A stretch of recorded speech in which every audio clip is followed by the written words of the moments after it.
ja need on siis järjekordsed lellekassid. Tema on Lappi ja tema on Täpi, vaata sinnapoole. Nad on ka muidugi hästi sõbralikud ja täielikud süleloomad, nagu kõik lellekassid. Et Lappi on selline suur rahulik poiss. Ta on niisugune nagu isalik figuur natukene, et need väiksemad kassid Stiina ja Ruta kogu aeg tiirlevad just Lappi ümber. Et ilmselt ta on siis neile sellist eeskuju näidanud ja kasvatanud neid natukene. Aga Täpi näiteks jällegi tüdruk on selline kiisu, et ta on hästi hella iseloomuga.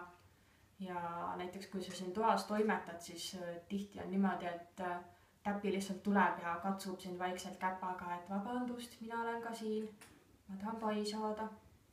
Ja mõlemad on siuksed, kes tulevad ise sülle ronivad ja tahavad inimesega koos olla hästi palju, hästi rõõmsad.